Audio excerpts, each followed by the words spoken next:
I am Juju Gordon, and this is, Sophia Holmes.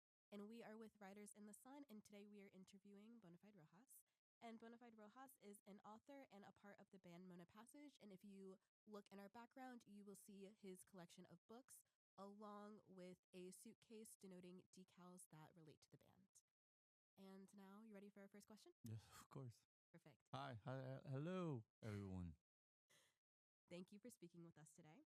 And so, the first thing I wanted to ask was about your writing. So, when looking at your average week, about how much time do you spend writing, and do you have a specific routine?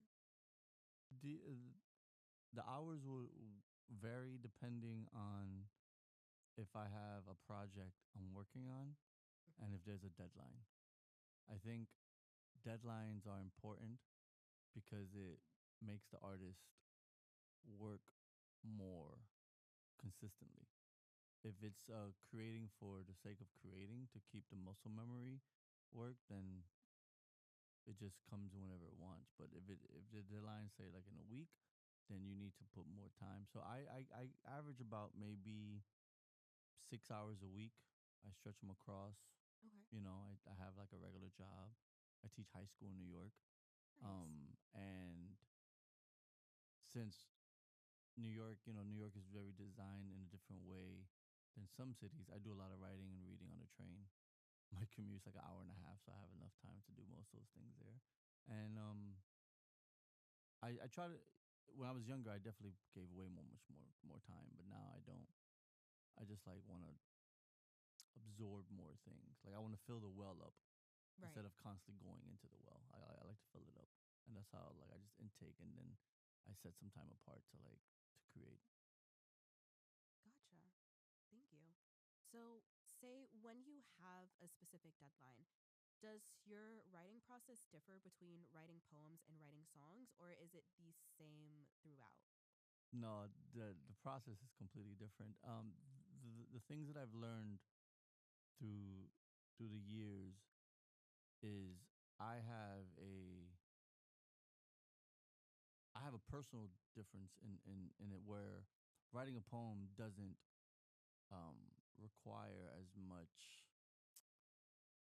emotional support I have to give myself. I think writing music is a different labor of love. I have complexes, I have triggers, I have things that I have to work through.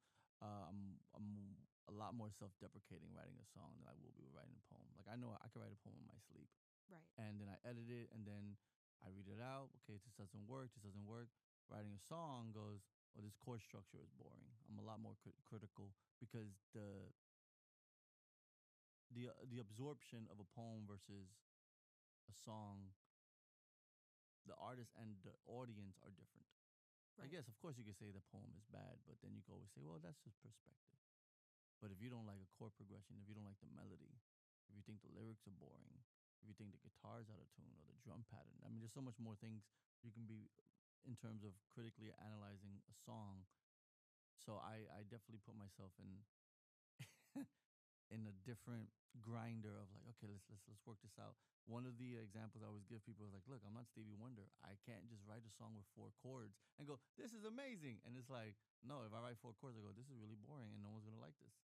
But with a poem, I'm like, oh, this works for what it is. So I definitely have eased up um on myself as a musician because the roads have been so different in that sense. And I give myself more rules Mm. in music, like, oh well, this has to rhyme and this doesn't have to rhyme, and then sometimes I break them, but I think I'm a little more rigid as a musician because of the nature of what music has and what it can be. Right. Yeah, that makes sense. So you have a band Yeah. called the Mona Passage. Yes. Is there a significance to the name of your band? How did Yes. you? So the band, like I should have been a musician first. I was like 12 years old and I was already like neck deep and absorbing all this music that was coming out in the early 90s.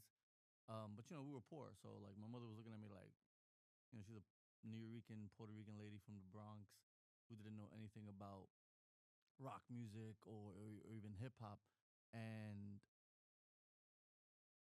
so I absorbed it in a way um, that anyone would on the radio or on TV, MTV was a real thing then. But then I started caring about, well, who played on this record? Like, oh, who's the drummer in that band? If you don't know who, so that's how I knew things were a little different. And so when I started playing guitar, one of the first people I ever played with was this Dominican guitar player.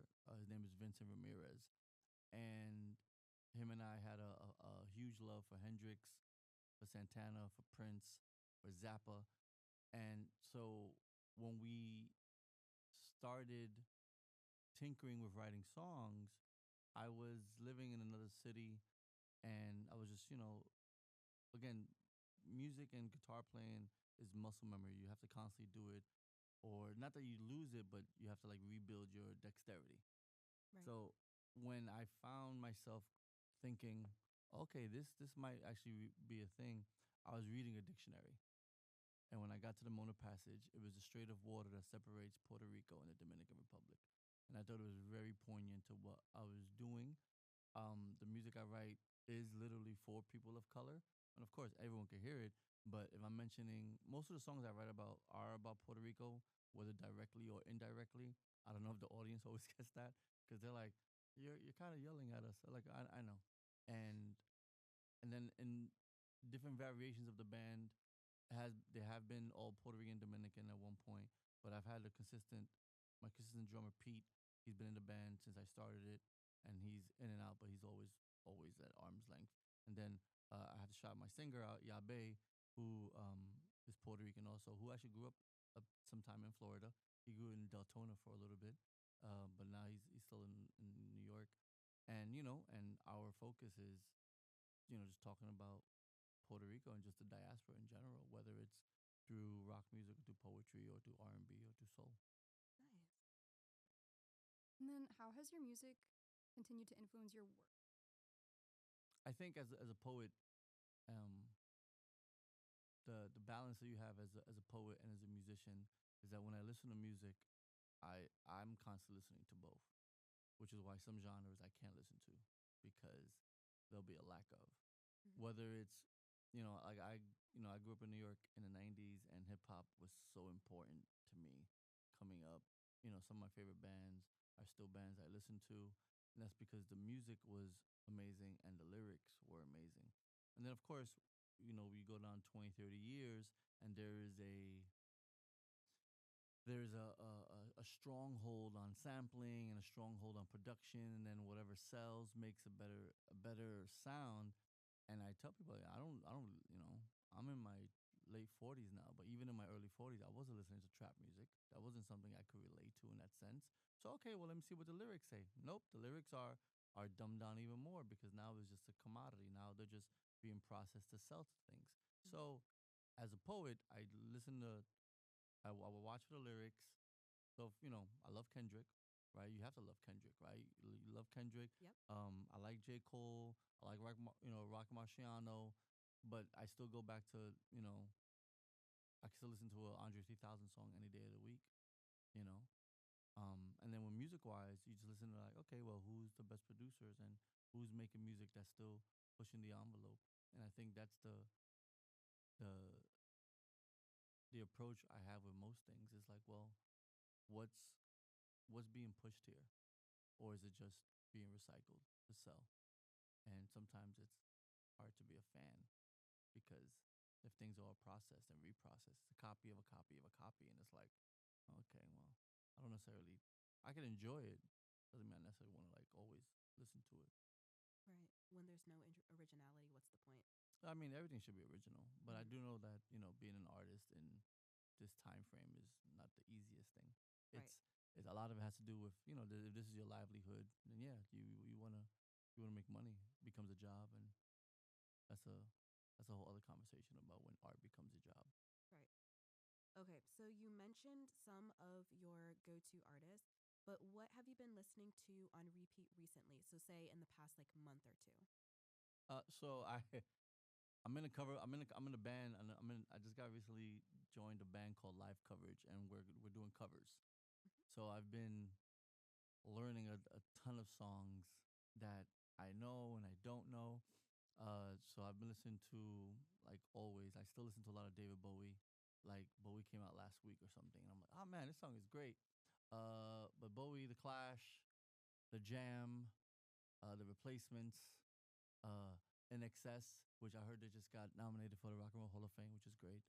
I'm happy about that. And but it's my go-tos is always it's always the Beatles, it's Mm-hmm. always Radiohead, it's always Black Sabbath, it's always Black Sabbath.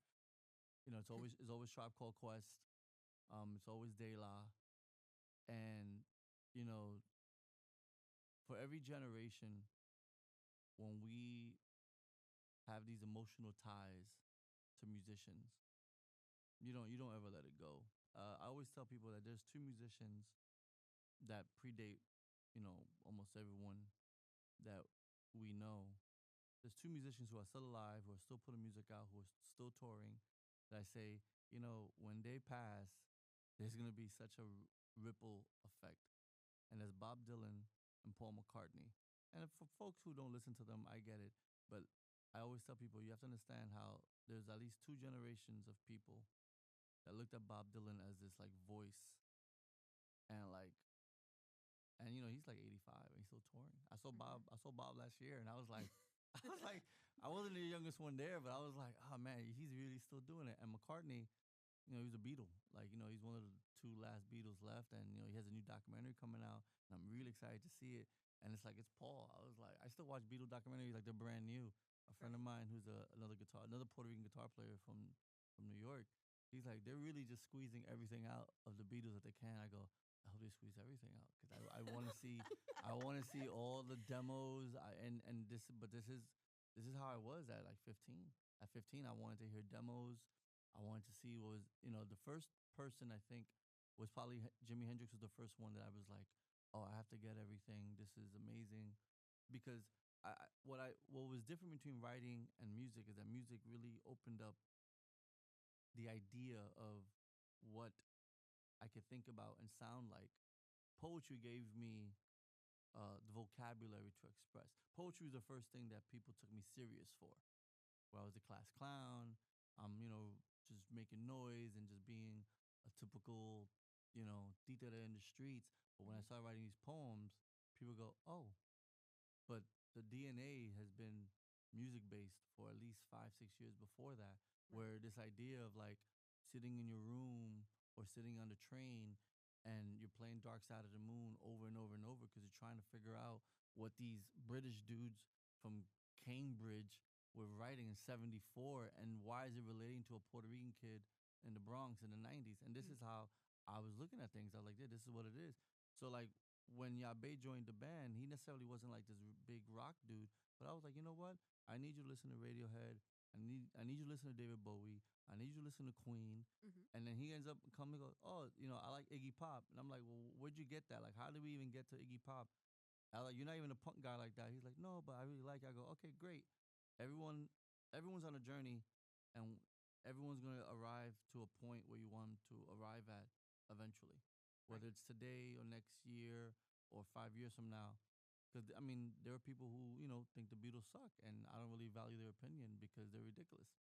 But there were bands that when I was young, I didn't give them a shot, Right.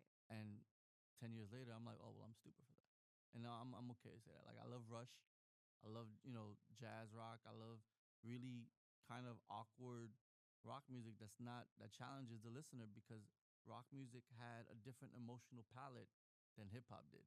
Right. Hip hop still makes me kind of angry, and when I'm like, yeah, I'm gonna do this stuff in the street, I'm like, I'm not gonna do that. I'm gonna go home and read some Ginsberg. Like I'm gonna read some. Why do I sound like this? So it's the what does it make you feel? And but music is eternal, and I don't know what my life would have been without music. Right. It really it is a soundtrack, but if I don't have headphones, I might go crazy. Right. I need headphones. I'm buying headphones. Like it doesn't matter. Right. Because music and poetry have been a big part of your life because you started writing poetry in what, 1994? Yeah, I was 17 when I started. I was a high school dropout, and a friend of mine wrote a poem, and I thought girls liked it. I thought it was cool. But I had this like awkward chip because I was like this like I didn't know what the hell I was talking about. But he was supportive, and I tell people like that's the important part. of like this like origin story. Like the catalyst is when I show him the poem, he he's like, wow, this is great. Mm-hmm. And what I tell all of my classes, and I tell especially like if if there's an advice is these things that we love and we hold on to so much.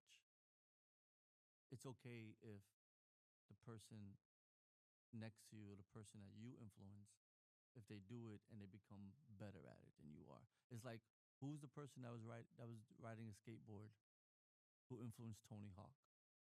Right. And then because sometimes these things that we love so much become part of our like of an identity.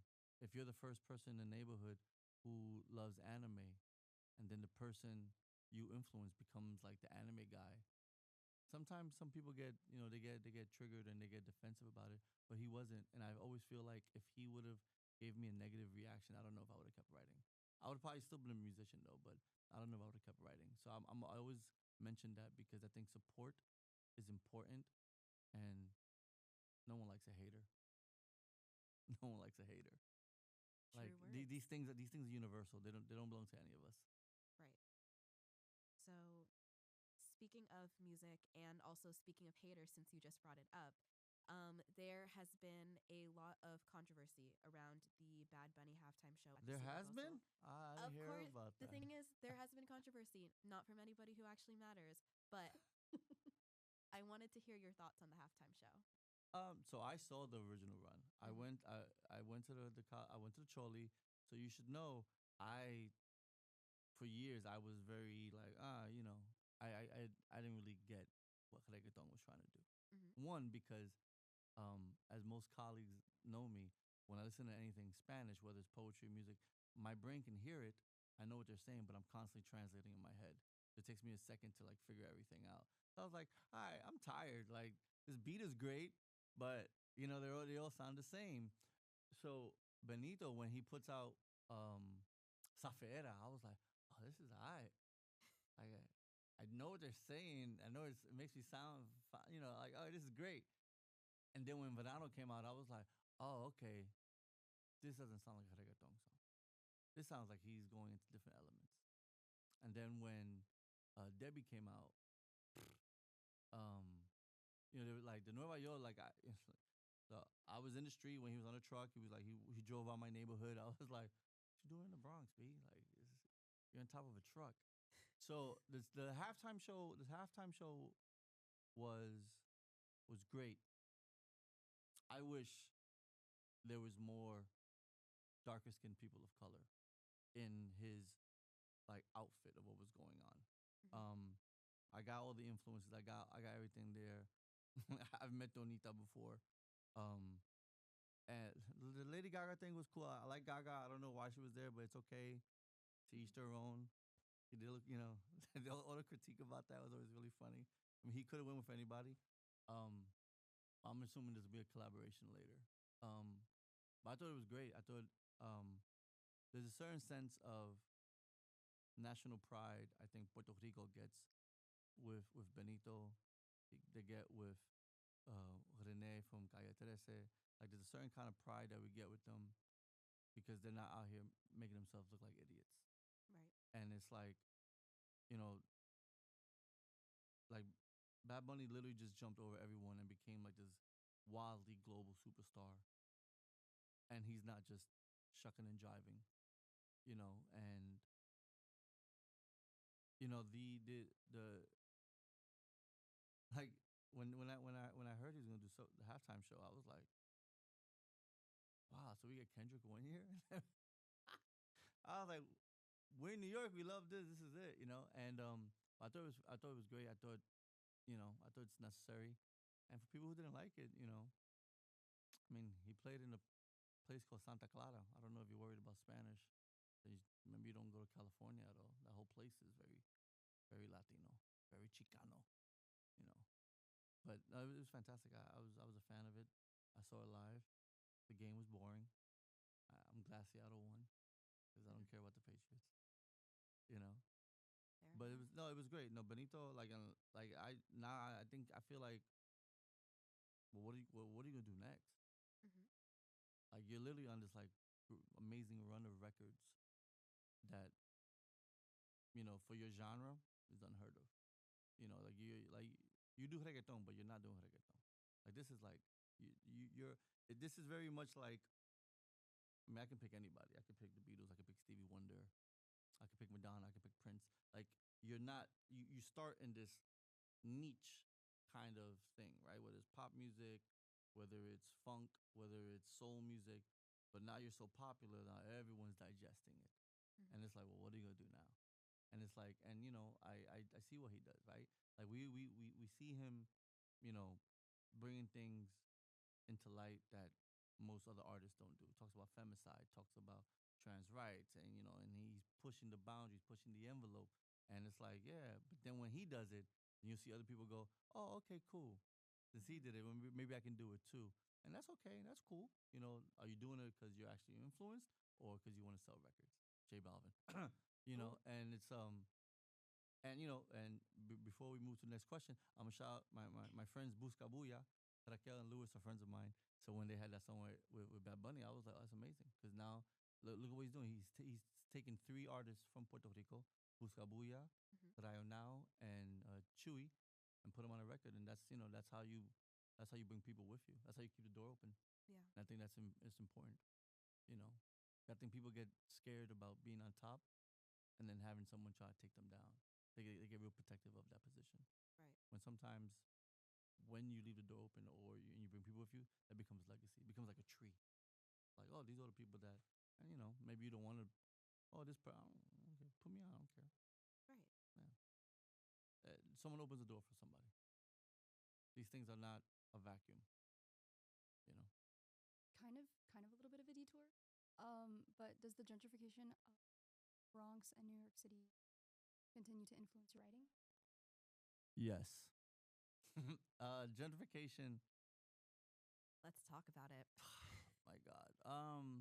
So yeah. So when the city sleeps was a document on New York.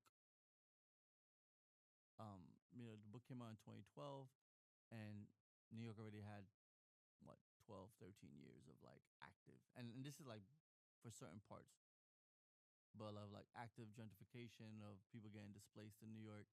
I've seen it happen in multiple different cities. I've seen it happen in Chicago. I've seen it happen in the Bay Area. I know people who grew up in Los Angeles who are all Los Angeles heads and all of us have the same story. It's like, oh, it was cool when that one thing opened up and then it just kept sprouting. Or, they came in because what we were creating was something that they liked. Or, sometimes, the first, and at this point, I don't think any city has a first wave of gentrification. I think they're all kind of already waist deep in 3 or 4 generations of what it is.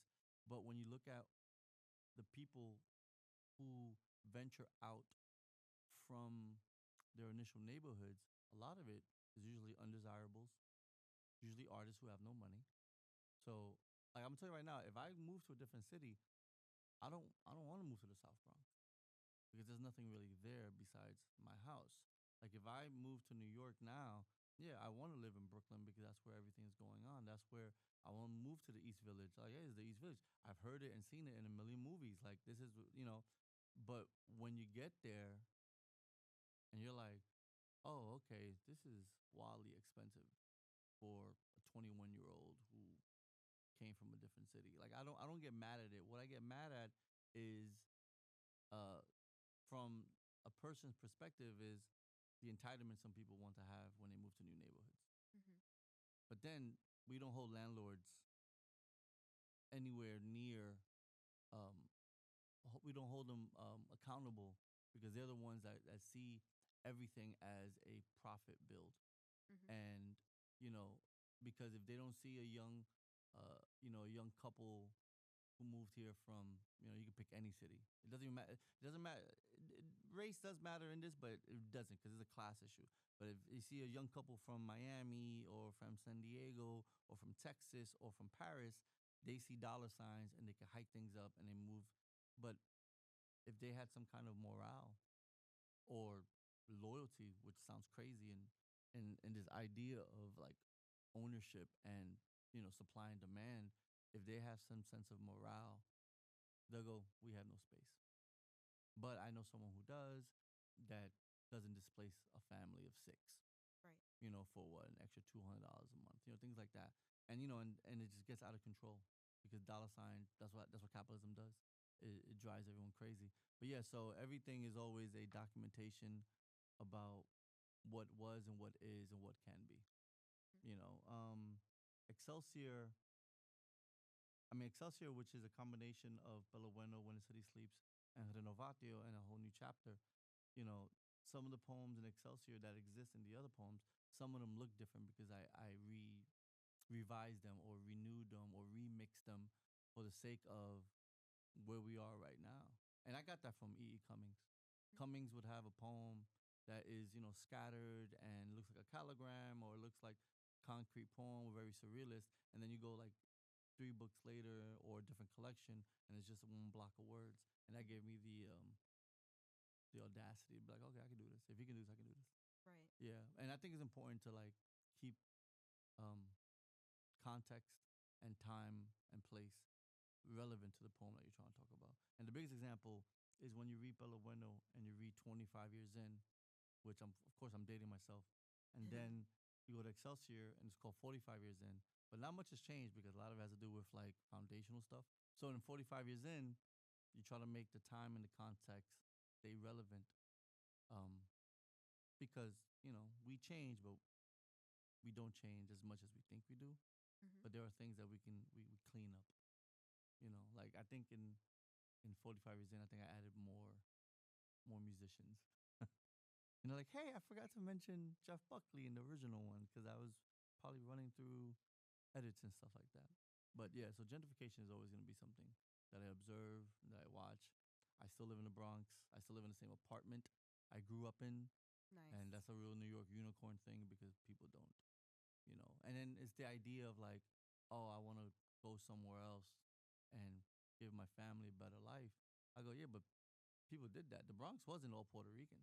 Before the 50s, the Bronx was an Irish, Italian, Jewish neighborhood who they wanted things to be better for their kids. So they moved to Connecticut, and then all their kids ended up moving back down to the city, creating this like, this boomerang effect of like, well, y'all were already here. Y'all left. Right. You left when things got tough. Before, the president gave up on New York and New York had to go through the crack epidemic. And now everybody wants to like, oh man, New York is great. Now it's a shopping mall and it's kind of sterile. And unless something totally collapsed, remember, New York became New York because it was literally nothing happening. We had no money and literally people of color created things out of nothing. Mm-hmm. And this thing that came out of nothing was given to everybody, and everyone looked at New York like, wow, this is great. I want to see what that exists like. Right. And right? And everyone tried to take a piece of it for Yeah, themselves. let's be real. We're talking about hip hop, but then we talk about New York City punk and hardcore was like the other side of the coin. Same thing. All your families broke out of New York. Whoever stayed went through it, and then it came back, and then they get bought out. CBGB's is now John Vivardos, and it's like, because gentrification is not just like a black and Puerto Rican thing. It's just a city in general. Mm-hmm. Like these buildings that I grew up with don't exist anymore, and now it's a bank. It's like what? This country can't just be a series of banks and Walgreens, but that's what it feels like. And the occasional Starbucks. Franchises. The dollar. Well, Dollar Tree's okay. My mom was. No, those are The they're just $1.25 everywhere. treat. Let's talk about it. How has the election of Mamdani sparked your work? you know, man, New York hasn't had a good mayor since, and this is even before me. I could say Lindsay, because I actually saw videos of Lindsay hanging out in like Harlem. It could be LaGuardia, because LaGuardia actually cared about New York. But every mayor since I was born, which would be Koch, Dinkins, Giuliani, Bloomberg, de Blasio, Eric Adams, the biggest bozo of all the bozos, and then Mandani. Like, and the fact I could do it off memory is impressive, right? Mm-hmm. Dinkins was okay because Tribe Called Quest name dropped him in a song. He was the first black mayor, but he also didn't care much for petty crime. So as a kid growing up, I was like this graffiti writer that under Dinkins rule didn't really bother us. And yeah, definitely there's a there's a give and take in that, right? Depends on what side of the street you're on. But every mayor that we've had has been such a weird traitor to the city because all they're doing is playing into these things of um like everything that Mundani talks about, taxing the rich, you know, keeping things affordable, uh, childcare for people. Like all these things are really basic human rights kind of ideas, and everyone throws their arms up in it. I'm like, what's wrong with you people? Like, I remember I used to see Mundani's videos before he started really running, and I was just like, oh, okay. I knew the neighborhood he was in. I was like, that's cool. I didn't think he was gonna win. I didn't think some Southeast Asian kid who was born in Uganda, Mm. who has a really non-American kind of name. It's very like not Barack Obama too, but it is in a sense of like, yeah, this is New York, where New York is a lot more right wing than people think it is. Right. I just think there's so many people in New York with the 8 million that we have in the city limits that yeah, we can have, you know, 5 million liberals, but that also means we have 3 million right wing conservative folks who probably have more money than all of us do. So I'm cool with Mondani as long as like any politician. If you do something right, I'm cool. Give you credit. Even the idiot that's in charge now, if he would have like did a 360 or 180 and actually did things that helped citizens, all of us would have been like, wow, we were wrong, but we weren't. He's an idiot.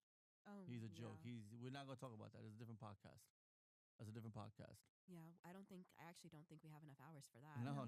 That's whole lifetimes.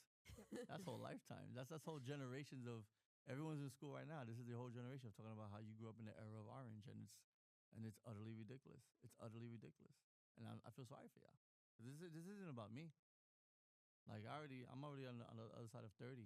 Like this is like my son is in grad school. Like this is a weird tidbit. My son's in grad school. He's at Maryland, Mhm. and before he accepted his proposal, Orange wasn't in turn. It wasn't in office yet. So one of the things I had told him was like, think about what you really want to do right now, because whatever you're offered now does not mean you're gonna get it next year if you defer when someone else is in office. And he was like, oh wow, that makes complete sense. So he's in Maryland. So I was like, good. Get these things out the way because it's not gonna be fun. We have 3 more years of this crap, Right. and it's utterly ridiculous. Mhm. Everything is like I know all of us are desensitized because it's like, no, that couldn't happen. Then it happens. You're like, what? Right. Like, We're living in unprecedented times right now. look, man. I love dystopian films. I did not want to live in a dystopian life. I really did not. Yeah. Like I enjoyed reading Hunger Games, Yeah, Love my girl but Experience. Suzanne Collins. I don't but know if I was things- gonna be a tribute. No. Not sign up for that. Yeah, Right. like yeah. No, like I just want to bob my head in the microphone. Like yeah. I've seen Blade Runner. I know what happens. Why are you guys all playing with androids? Have you not seen all these films of science fiction? They literally tell us what's gonna happen. You're like, yeah, we can make these robots. They're gonna listen to us. No, they're not. They never do. Go read the book. they never Philip K. do. Dick did not write 60,000 books for this to be like, yeah, this sounds about right. Okay, so since we actually pivoted to literature and reading specifically, so there are several very long poems in When the City Sleeps and Renovatio. When you perform these, do you usually recite your poems like from memory, or do you read from the page? And do you have like preference or? Oh, I do have preference. I Okay. don't. I don't care to memorize my poems anymore. I I came up in the era where yes, you had to really memorize everything. Everything was a bit of a performance.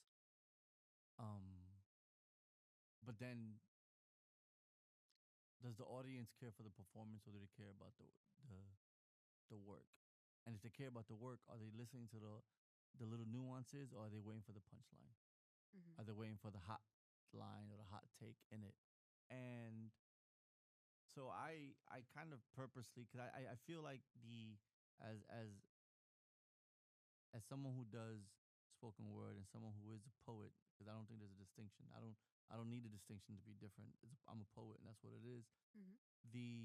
The relationship I have with paper and the relationship I have with books stems to even me coming up and everyone's obsession with CDs and wanting to put things out, and then everything became like a video. And for me it was more like, no, it's always the book. As a writer, you should be obsessed with books. You should always want to read. You as a writer should want to have books out. And if you don't, that's okay. I'm not saying there's a wrong way to approach this. This is definitely just a personal philosophy. And I know that as a performer, things being memorized gives you more freedom, and it gives you more um, ability and possibility to do things. But for me, it's more like when I read, there's always gonna be a book in my hand. Mm-hmm. Rarely do I ever see me off my phone. Even if I read off my phone, I'm still gonna have a book covering it, just because I want the audience to see the book. Right. There was a point in time that people of color couldn't read Right. or write or have this relationship with these things, and I think sometimes we take it for granted. It's like someone who wants to play guitar, but they only play the guitar on their computer. I go, that's not the same thing. You know, the approach, the intent may be the same thing, but it's different. Right. Like I deal with high school kids who have horrible handwriting, like horrible, and they have trouble reading, and they have trouble, writing just simple ideas down. A lot of it has to do that they have grown up fully in this age of devices in our hands. And typing is fine. I type a lot of my poems on computer first, even though I have a million journals I should be writing in. So whenever I'm in a store, I'm like, this journal's really pretty. I go, but I have 16 in the house that I haven't written in. I need to leave the store right now.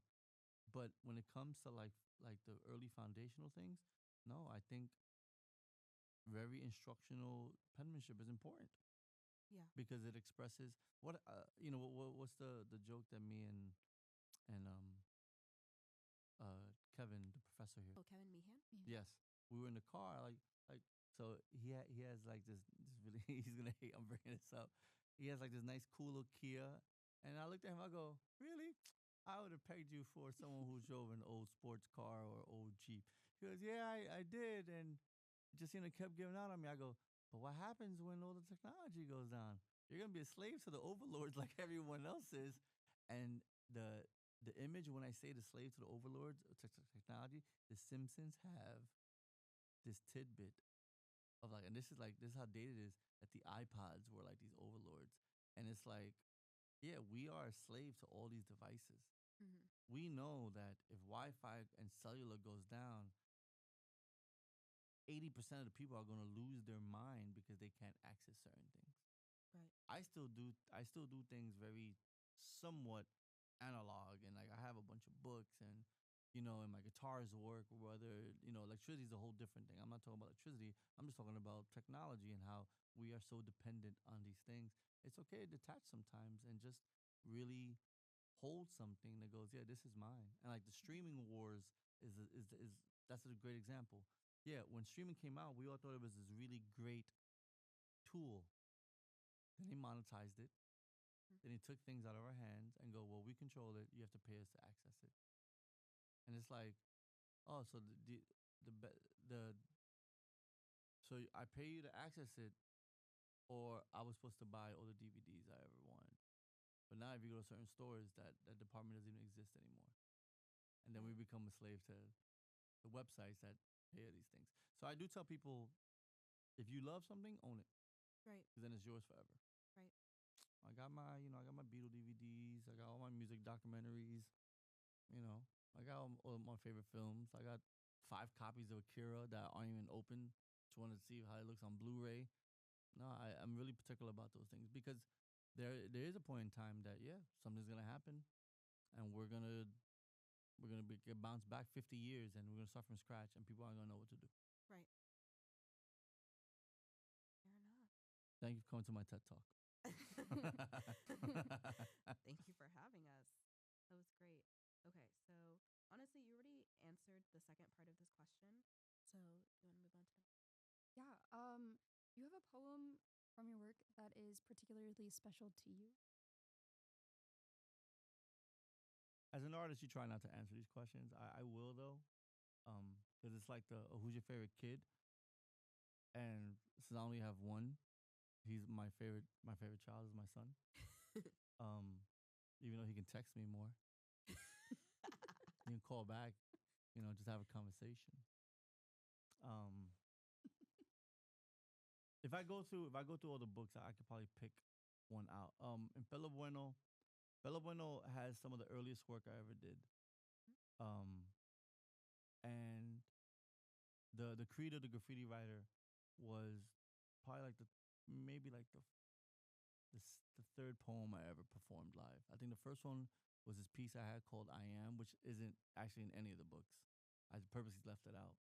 Daily Rituals was another one, and the creed of graffiti writer. I wrote it because I would hear poets use graffiti as a metaphor, and I would be like, graffiti is a whole culture. It's a whole language. It's a whole style. There's rules. So I read that poem for years, and that's what I was like kind of known for. But it's kind of a niche thing because not everyone cares about graffiti. When a city sleep, and so then when I finished that, shout to my guy Shaggy Flores, I already had in front of the class when Bella Buena was finished, and he goes, "Oh, why don't you leave that for the next book?" And I thought it was a brilliant idea because in front of the class has been a poem that I've probably read the most ever, um, and it's like a staple in that book. So in front of the class, and When a City Sleeps is probably my favorite in there. Even though I do love Holler, which is the longest poem in there, which is an obscenely long piece. I've read it like 3 times. Clocks in like at 16 minutes, and I'm exhausted. It's like 30,000 words. 16 Yeah, and I'm just like, you were talking to me afterwards. I'm like, give me a second. My brain's buzzing. minutes. And Renovatio was very different because of where I was at the point of where I was writing those poems and the approach I had for a lot of them. Um, and When a City Sleeps, there's a poem called Compilation of a Heartbreak, which was about a breakup that I had, a really bad breakup. And some of the poems that didn't get included in When a City Sleeps ended up in Renovatio. Um, but the last chapter, which has Just as Day is Dawning, Burn Down the House, notes notes on the refrigerator. Those poems I thought really gave me a different voice than the New Yorkers always like kind of yelling on stage, angry at everything.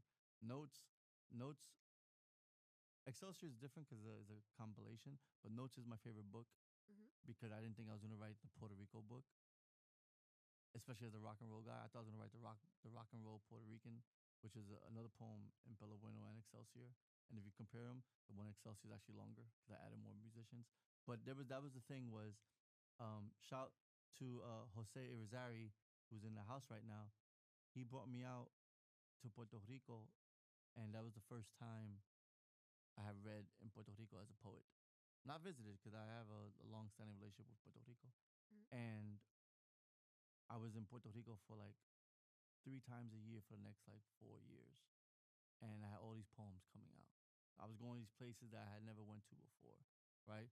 Jose took me to El Faro in Cabo Rojo, which is probably like one of my favorite places in the world. It's one of my favorite beaches. Even though it's really hard to get to now, because they cut it off. Now it's like an obstacle course. Mhm. But my favorite poem in that is at the top of El Mojro because of before that I kind of stepped away from politics Mhm. because everyone talks about politics. Right. So we're all regurgitating the same information.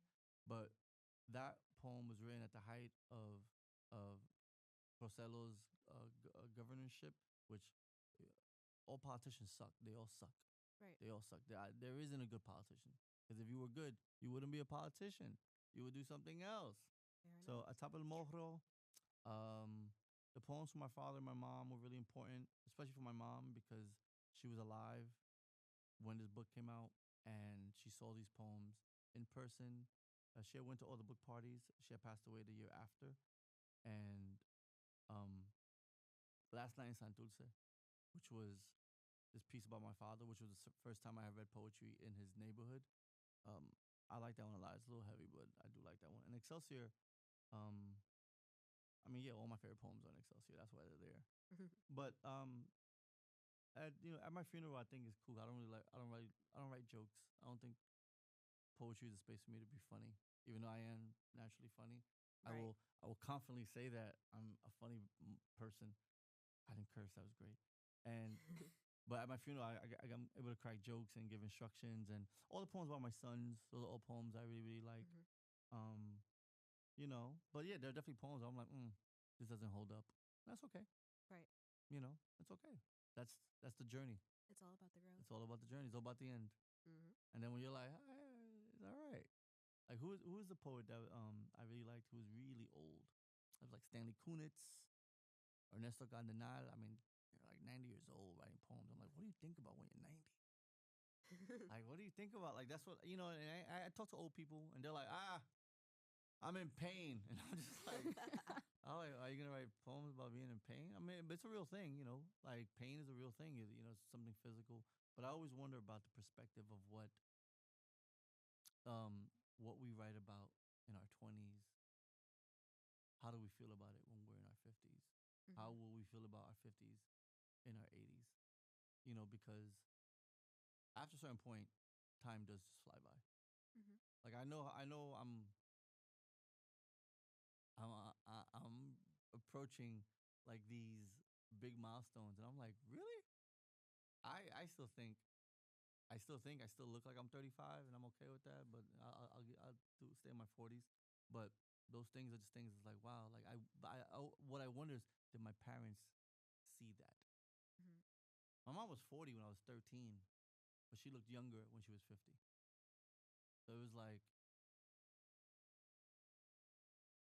what dictates this these patterns of our lives?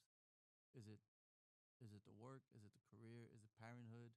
Is it legacy? Like, what dictates? Is it ambition? Right? I don't think my mom had ambition. That's okay, because she wanted to be a mom and be steady. And I don't know what she wanted to do. She never really told me. You Right. know, my father had no ambition. My sister had ambition. My sister's wildly ambitious. You know, but it's like once you have kids, do we? I didn't curve a lot of my ambition after I had my son. I started the band after my son was born Mm-hmm. because I didn't want to ever tell him later in life, yeah, you know, I wanted a band, and then you were born. You like I had to get a job and just abandon all hope. Nah, I wasn't gonna say no. I was like, no, yeah. I started the band. We moved back to New York and started playing shitty gigs like every musician does. And he looks at me. And I'm just like, but you know, and I get that your generation and the one before and the one after, yeah, you guys don't want kids. Why?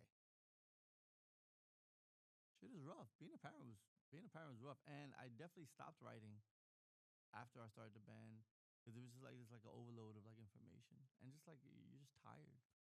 You go home, take care of your kid, you go to sleep, wake up, and then it becomes routine. And there is a certain beauty in monotony and repetition and patterns. But sometimes it's okay to break it just to like feel, hey, I'm still here. I'm still this person that was a wildly ambitious person. So I think that's one thing that I keep close is how ambitious I want to be and projects I want to do. Um, you know, I tell people, look, I don't care if no one listens to my music. I'm gonna listen to my music, and maybe one day someone goes, "Hey, I really like this." And my son has told me that already, and I'm okay with that because he's kind of snobby. He's gonna hate that, but he's kind of snobby, and it's okay. He's a classically trained musician. Like, yeah, this guitar sounds out too, and I go, I don't care. Those things, those rules of the rules that we allow on ourselves are also the ones that we're allowed to break. Right. Bars. I know you mentioned you had a poem that was like when you read it out loud, it was 16 minutes. Um, is there one of your poems that are a favorite for you to read out loud? Yeah, I mean, I still read in front of the class. Like, it's one of the two poems that is fully memorized. So depending on the space, I read it. The graffiti writer poem is memorized, but I definitely have to like troll through the memory banks and not read it like I'm 19 because I read it so fast because I know it's a long piece. But in front of the class is definitely like one of the ones I love reading. I really like reading at my funeral. I just have to be careful. I'm an emotional wreck sometimes with some of these poems. If I read a poem about my mom, I have to brace myself. Last night in San Dulce, I have to brace myself. But all the other ones, a lot of times I'm talking to myself. I'm talking to myself. I'm trying to figure these things out still. Uh, the, I was 24 when Bella Buena. No, I'm sorry. I was 26 when Bella Buena came out, or 25, depending. I think I came out in June of that of '04. So I was probably 25. I was 35 when The City Sleeps came out. Or was I 30? I forget these ages. But then like Notes came out and I had just turned 40, and so it's like again, these books and these poems are attached to memory. They're attached to time. Well, where were you when you wrote this? What were you doing? How did you feel? How did you feel when you wrote these things? Do you still feel like that? Do I still feel like the person who got his heart broken when I read Compilation of a Heartbreak? Of course I do. I don't go away. I've gotten over it, but we're not friends. But, I've gotten over it. But that moment is so poignant that, yeah, will I still break down in the middle like I did in the first 2 years of reading Compilation? No. But halfway through, if I pump out too much power and too much emotion, yeah, those poems on my mom, they're not gonna go anywhere. That's why I haven't written a book on that. That was like the publisher wanted a manuscript of mom poems, and I was like, how do you want me to tour this? Right. Grief circles? I'm like that. I mean, it's an idea I thought about, but it's like that's tasking on me already, and I haven't even finished these poems yet. Right. But those poems, I mean, I the poems I read, you know, I like to put things together for like an audience and go, okay, yeah, let's bring them on this journey. Read a poem about my son, about my father, about my mom. One about New York. Just throw this poem about London there, and it's like, and I like to give them a nice round understanding of what, take them on something. I try to be careful with the grief poems because you never know who's in the audience. I Right. do disclaimers. Right. I Okay. do disclaimers because if I read a poem about my mom and someone's parent just passed away, then it's like, sorry, but I'm going through it too. So it's been 8 years already, and still like, oh, I still got to work through it. hmm Thank you so much. That was such a good answer for what was like such a short question, but much appreciated. Okay, so speaking of going on tour and, getting published and having books out in the world, what advice would you give to young creatives who are looking to branch into getting published? Well, before anything, I want the younger creators to do the work. Mm. I want them to like really fine tune their poems. I also want them not to get obsessed with getting published because you're gonna get no's, you're gonna get rejection letters, So many. and it's not an indicator on your talent because whoever read it, maybe they didn't see what the next person will see. I've gotten turned down for things. I've gotten turned down by things I knew people were doing, and I got turned down. I'm just like, okay, I'm gonna go home, dear diary. Um, but getting published is important because this is what you want to do as a writer, Mhm. right? You want to get published. You wanna write the next great novel, the next great poem. Um, but I would just say just stay diligent, right?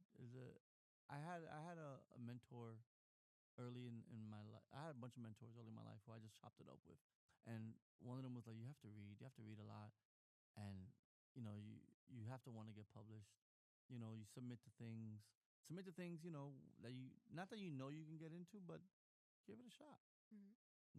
Like, do I submit to everything? No, I was at a point around When the City Sleeps that I was really like submitting to a lot of things, and then I was like, but who's your audience? Right. Who are you trying to talk to?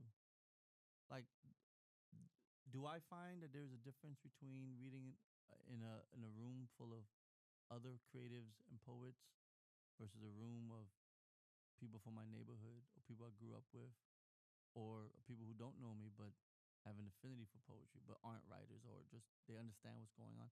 Each room is different. Mhm. And I do feel like sometimes we get writers get so obsessed with getting published, but I'm like, Have you ever read these poems to like some kid you grew up with who knows nothing about poetry? There are people I grew up with who've never seen me read poetry, Mm-hmm. and we're talking about 30 years in, and it's like, okay, it's cool. That's not your thing. And then I have my best friends who, of course, I got to put them on the list, but they'll come to all the gigs and they'll still critique me. They go, "Oh, you killed it." But then if I know he's there, I'm like, "Well, I'm gonna read this poem because I know it goes in your feels." And he goes, "I love the poem so much." I go, "I know it, dude. That's why I read it. I read it for you." And but so getting published when Holler got published in this magazine in California in 2011, that's when I was like, okay, cool. A poem that's 7 years old, that's 15 pages long. Cool, I think this book is ready. Mm-hmm. I shopped it around. Everyone gave me some willy nilly answer. It's middle of 2011. One press in New York said yes. They go, yeah, we could put it on 2013. I was like, I didn't like that answer. I was like, 2013. Like, I'm not. It's the whole other thing of the patience you have to have with the publishing uh, scene. That this book you've been working on for 2 years, say early 20s, may get picked up, may get re-edited, may not come out until you're 26 when you're a completely different person. Right. And then you're gonna have to read these things about this character you may or may not even like, or these poems that you have a different outlook on. So what I do tell the creatives is like, write the things that you want to write about, and just make sure you love it 20 years down the line. There was a I did a reading a few weeks ago with at this space in New York that was put together by these younger poets who I know, and they were like, "Oh, we want to do like a legacy show." I was like, "You're just calling me old. This is what you're doing by using these words." And one of the things they talked about was like me being on Def Poetry Jam, and I was like, "Well, you know, Def Poetry Jam was cool because it had such a like national poetry slam feel. Like you knew if you were bad, you weren't gonna be on TV. Right. Who does? I mean, everyone wants to be on TV. If we're doing fucking poetry, I want to be on TV. You know, my mom thought it was great. I was like, ah, that's cool. But I knew that I got in for a poem from Bella Buena called Basquiat about the artist, by Jean-Michel Basquiat. And I love that poem, but there's still things in there sometimes I go, I could edit this. I didn't love it, but I liked it a lot. In front of the class, I already knew what I had with that. Like, yeah, like there's crescendos, there's emotional ties, the good ending. I was like, so I purposely read that second because I knew that I can go harder with that as the ender. I'm like, okay. When it came out, I was like, all right, cool. And so when I shopped When the City Sleeps Around, when I got all the no's, I was like, I didn't need validation from somebody else. Right. So I was like, all right, cool. I'm just gonna create my own shit because now, and this is a conversation I had with Cecilia recently, is we champion people who do things yourself, the DIY, do it yourself. We champion the rock bands who do it themselves, who put themselves on the road. We love the Metallica story of having a cassette tape and just going everywhere and being the biggest band in the world. We liked when Basquiat made these things offhand and sold them in the street. But Mm-hmm. now, if you put your book out as a writer on your own, people look at you like you're crazy. Right. And I was like, well, why? My work's better than yours. Same concept. I don't need someone else to validate me. Mm-hmm. Why? Because they think they can make money off of me? I don't care about that.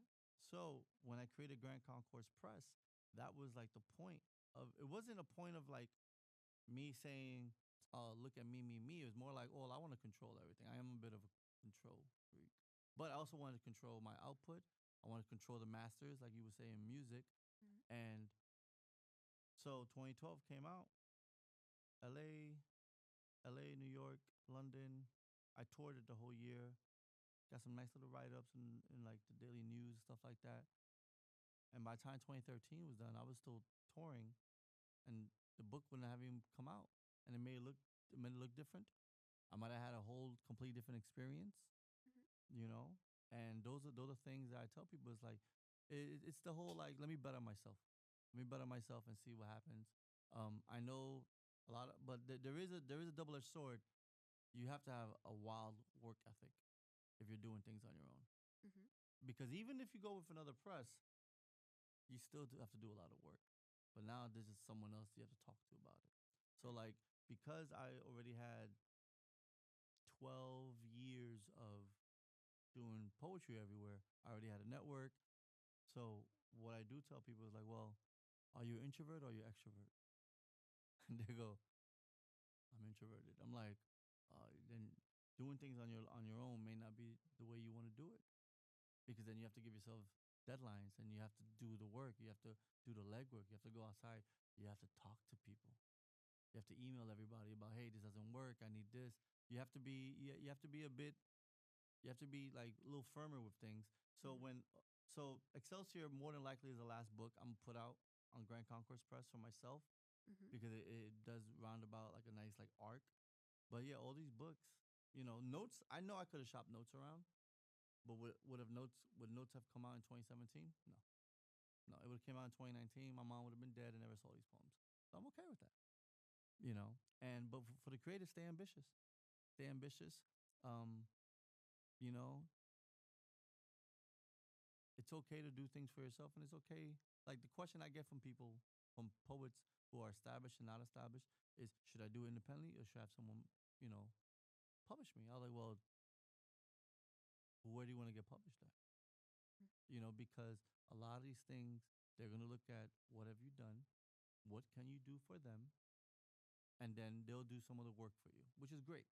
And that's why I got with Bella Bueno, right? Bella Bueno, Shaggy Flores had the idea. He pulled the legwork in. I didn't have to do much. I said my piece on certain things. Cool. But then when The City Sleeps came out, I was like, well, this is what I want. And that's why when The City Sleeps, Renovatio look alike, and Notes on Return and Excelsior look alike. They're very much companion pieces. Mm-hmm. Amazing. Thank you so much. So you talked a little bit about your publishing company, Grand Concourse Press. Could you tell us a bit more about some of like the challenges that you faced, as in like the biggest challenge that you faced, and how you overcame that? Well, the biggest challenge is probably like the morale question about dealing with Amazon, right? Mm-hmm. And but if you talk to someone who's on a small indie press, of course they hate Amazon. Right. Of course you do, because you're the last on the totem pole to get paid. Your press gets paid, right? They doctor the books. You pay them for your books. Then they upload it to Amazon, so the press gets the money, Amazon gets the money, then you get paid. Mm-hmm. I don't deal with a middle person, right? My thing is controlled by me, and then I deal with them, but they also handle all my deliveries, and I don't have to deal with that. So it's in that sense, I'm okay with that, and I'm always talking to young people about it. Um, and then the other option is, yes, because it is self-published. People frown upon it, and I go, okay. So you're saying that if you saw Notes on the Return to the Island, do you think someone self-published that or no? You have to be utterly meticulous and annoyingly articulate about what you want. So every book looks different because I learned something new for everyone, Mm-hmm. right? When the City Sleeps, I'm gonna give a shout out to Charlie Vasquez, who's a writer in New York. He's the first one that used some kind of self-publishing avenues to do anthologies for like the Bronx Memoir Project. So I sat down with him. He had me go into InDesign, which was not something I was familiar with. That's why the margins are so different than they are in Renovatio, because then I use a different program for that. But then learning both of those things, when I got to Notes, then I was like, oh. The only difference between Notes and Excelsior is I moved the spacing between the lines. So one is at 1, the one is 0.9 to get more spacing. But those books, I was like, oh yeah. If you look at, they're both same size. They're both little 12 by 9. Shout out to Nikki Finney. She had a book that I like the space, but I also saw, well, if this book is a little bigger, the flag looks better on the book. But then you can't tell someone that who doesn't care about the flag, Right. right? Like there are little logistical things that I knew, and there are little things that I know I'm gonna get away with because I'm the one. In the back of Excelsior, in the bottom of the skyline, um, there are little words and little acronyms, and they're kind of like shout outs to people. Like my son has an acronym one and a bunch of graffiti crews because we were right on buildings. That's the point. And probably the last tidbit, Excelsior is the anniversary for Bella Bueno. Mm-hmm. That was the whole point of it. It was like I was gonna put a Bella Bueno book out, and I was gonna use the Skyline, but the Skyline is also a shout to When the City Sleeps because I have missed the 10-year anniversary for When the City Sleeps. So when Excelsior came out, Bella Bueno was 20, when Sleep Sleeps was 12, and Renovate was already 10 years. So that's why I was like, well, let me just put it all together. And Excelsior is New York State motto, which means forever upward. So it's a little nod to Stan Lee also, because I'm a big comic book nerd. Mhm. And then in the back of the book, there's coordinates. One is New York and one is Puerto Rico. Which it could be Puerto Rico or Mona Passage. I don't know which one. That's what they're there for. And yeah, so you have to be ambitious. You have to own up to it. And I'm not saying you have to walk around like you can't make mistakes. Um, but uh, whoever's gonna listen is gonna laugh at this part. A lot of this stuff is all hyper independence due to traumatic responses of people failing us. Like, I asked somebody to do a cover for When the City Sleeps. They never got it to me on time. Notes would have came out earlier in 2017, but I had someone who's in the PhD department at the UP in Puerto Rico overlook some of the notes section. The notes section was like, because it's called notes. I was like, oh, let me get some footnotes. Well, one, because my conversations with people really think Puerto Ricans got to New York in like the 70s, and I was like 1870 maybe. Like, Puerto Ricans been in New York for 100 years, Mhm. and they have no clue about it. But if you talk to me about Black American culture, I can tell you a lot about it. So I'm here talking to like these wildly brilliant Afrofuturists, and they still have no clue about it. I was like, okay, cool. So notes, purposely, is that when people get there, there's a whole different story because you're getting, and it's not an MLA format notes section. It's just here are these like academic vignettes. Mhm. This is how you pronounce Juanica. If you don't listen to Stevie Wonder, you're stupid. Like, if you listen to Bad Brains, go listen to Bad Brains. Yes, I know it's hard, but it's a bunch of black dudes with dreads out of DC playing hardcore punk music, and everyone loves them. Here's this like neighborhood, and like so there are a lot of things that add to that, and that's why I included in Excelsior, Mhm. because Excelsior, especially Excelsior, the bulk of that is all from Bella Bueno. I make so many pop culture references in Bella Bueno. Where I was like, all right, let's. I think one of the one of the notes in there is just musicians. I was like, here's all the musicians I mentioned, which is like 85 or some shit. I was like, you should read it. Like, this is your music list. Like, if you never heard Jeff Buckley, then you're 30 years too late. Go watch the documentary. Go watch the music. Go cry and be sad that he didn't put out another record that was his own. You listen to prog rock or jazz rock. I know it's not the most romantic or sweet kind of music. It's kind of weird and aggressive, but that's the best part about it. So Right. I would just tell people stay ambitious. That's really, really it. Like, stay ambitious. The introverts, you have to try a little harder. The extroverts, don't try as hard. It's okay. I get it. You're a better performer. You like all my kids are introverts, and Mhm. they're dealing with me, and I'm just like, you guys are killing me here. And then the ones who are extroverts are just doing too much. I'm like, bring it down a bit. You're not even focusing hard enough. Like, I need you to memorize these things. And it's just I just want people to get excited about reading poetry, Mhm. about listening to music that really touches them in a different way, that you allow yourself as a listener to open up. I'm like, if you never listen to Radiohead, it's like, are you ever really sad? It's so sad. It was so good. You feel so much better, and it's like that kind of release is so necessary. Sometimes we don't allow ourselves to have emotional releases unless it's a traumatic response. And no, I cry in movies. I cry in commercials. I got this from my mother, and I'm just like, that's great. That is great. And I'm wildly emotional. And it's like, yeah, but that's what artists should be. We shouldn't be cold rocks. Look at my painting. It's like a Rothko. I like, yeah, but Rothko had an emotional palette for all these things. You just can't even tell me what the hell you did. Mhm. Fair enough. Okay. That is all of the questions that we had for you. Did you have any like final notes for us that you wanted to share before we go? Um, yes, because it's been in the shot.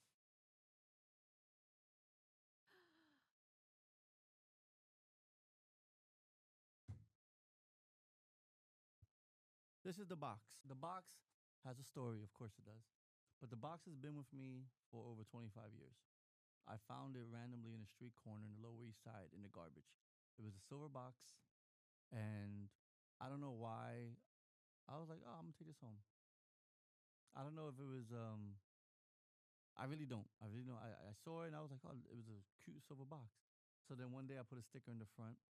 One of the first stickers was probably Um, the Shepherd Ferry Obey Make Art Not War postcard that I put it, and then the Hendrix sticker, and then the steeplechase of Coney Island, um, and like it tells a constant story. The decal of the Puerto Rican flag here was really great. I loved it. Of course, the band has things here, but there's some of my favorite things here. Star Wars. There's the Beatles.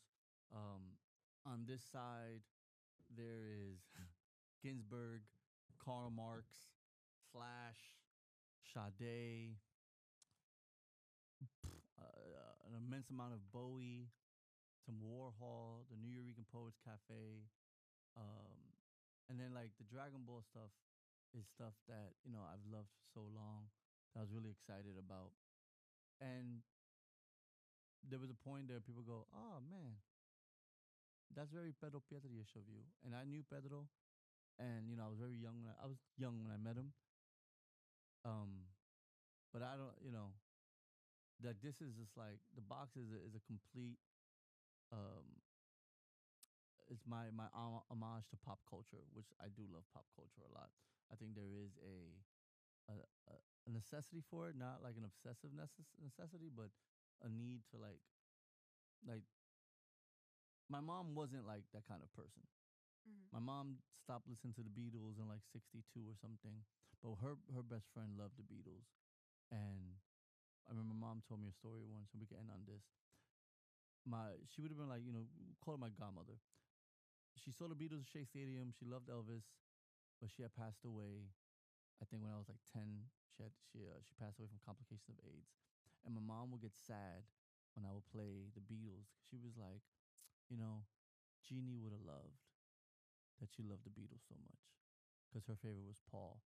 And that kind of emotional connection with pop culture are things that I feel like parents and children don't always connect depending on the generational gap that they have. And, one of the some of my favorite stories with me and my son have always been kind of like music based. One time in the car, he goes, "Dad, who's a better guitar player, Slash or Jimmy Page?" And I looked at him like he was an alien. I was like, well, "Why are you asking me that at 6 years old?" And then he goes, "Oh, you know who's my favorite drummer?" He goes, "Bill Ward." I go, "From Black Sabbath." I was like, "Yeah, Bill Ward's my favorite drummer too." And then one time, not when he became a teenager, he was a little different as a teenager. So we're at a record store, and I go, "Oh, it's his birthday or Christmas, I think." I was like, "Oh, pick something." And we see this uh, vinyl for the concert for George Harrison, who just had a birthday yesterday, I believe. It was after he passed away. They made a big concert. I go, "Oh man, that record is great." And he goes, "Yeah, I love that record." But what he doesn't know is that I will play that concert every Friday when I picked him up. When I picked him up from his mother's house when it was like my turn to take care of him. I played it for him every Friday just as like background music and like subliminal programming to know what melody and perfect guitars sound like for about a year until he got too tired of being it. Like I still needed a nap early in the morning.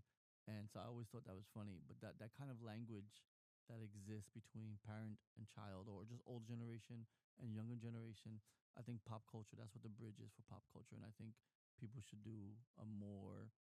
I think everyone does not that younger people need to do more, but everyone needs to do their part to meet people in the middle because I think that's the beauty of art. Is it connects everybody.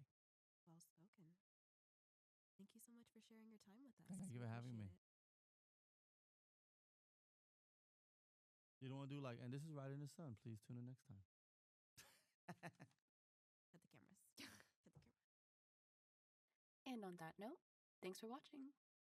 This video was brought to you by Riders in the Sun, the reading series, the Cypress Dome Society, the Latin American, Caribbean, and Latinx Studies program, the Puerto Rico Research Hub, the University of Central Florida English Department, and an extra special thanks to the UCF Library's Digital Exploration Center.